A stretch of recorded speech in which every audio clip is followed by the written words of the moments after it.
O erro número 1. Quem já viu alguém que está com muita dor por um tempo assim? Não estou falando de uma dor, gente, pontual, que às vezes é até recomendado a pessoa ficar com repouso, mas esse repouso tem um tempo determinado. Eu estou falando de ficar em repouso por um tempo indeterminado. Isso vira uma rotina, a pessoa começa a evitar o movimento. Ah, você está com dor? Fica quietinha, fica deitadinha, que vai passar, fica mais sentada, evita movimentar. Quem já ouviu isso aqui? É muito comum a forma que ela tem de se defender é parar de movimentar. Ela entende que o movimento está piorando a dor dela. E aí, em vez dela procurar uma forma de melhorar, de tratar aquilo, de preparar o corpo para aquele movimento, ela para de movimentar. Ela começa a ficar de repouso, aí ela fica mais tempo sentada, aí ela para de fazer funções que antes ela fazia, movimentos que antes era do cotidiano dela, e ela dava conta disso. E aí isso é muito perigoso, né? O nosso corpo foi programado para o movimento, né? O corpo pede movimento. A gente foi programado para isso. Desde lá da época que a gente era homens da caverna, né? Pensa, naquela época, se a pessoa quebrasse a perna, ela ia morrer, porque ela não ia conseguir movimentar, ela ia ser uma presa fácil.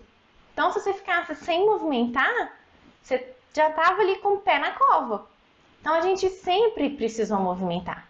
É claro que no mundo moderno veio uma facilidade, as coisas foram ficando mais fáceis, a gente foi movimentando menos, algumas profissões exigem menos movimento que outras, né? E a gente foi adaptando ali, ajustando, e muita gente veio para um sedentarismo que movimenta muito pouco. Qual que é o perigo de você entrar nisso? Quando você deixa de movimentar, você fica mais em repouso, primeiro, você vai ficando mais fraco. Seus músculos que estavam preparados ali para o movimento, eles vão deixando de ser treinados para o movimento. O cérebro interpreta o movimento, começa a achar que aquilo ali é nocivo. Sabe? Quando você faz alguma coisa que você tem um hábito, sei lá, um almoço, um prato especial que você tem um hábito de fazer. E aí você faz ele sempre. Aí por algum motivo você parou de fazer aquilo ali, aquela receita. Aí tempos depois você vai receber umas pessoas e resolve fazer aquele prato de novo. Já não vai no automático.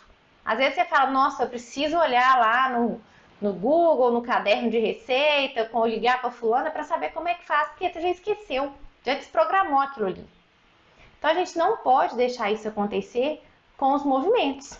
Se você tem o hábito de fazer aquilo diariamente, de ter esse cuidado, vai sendo uma coisa do cotidiano. Se você para, ele deixa de interpretar aquela função. Ele deixa de reconhecer aquele movimento. E aí ele começa a achar que aquilo ali é perigoso. Então aquilo ali já vira um estímulo para dor, pensa. Então se ficar parado, o músculo vai entender que ele não tem função e ele vai perdendo a função. Ele vai ficando cada vez mais fraco. Porque ele entende que não precisa dele. Não estou falando, gente, daqueles casos pontuais ali com o repouso determinado, por um período. Estou falando que pega o repouso e coloca o repouso como, sabe, de eterno.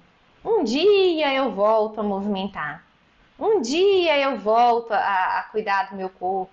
Um dia, quando a dor passar, não vai passar. Vai só piorar.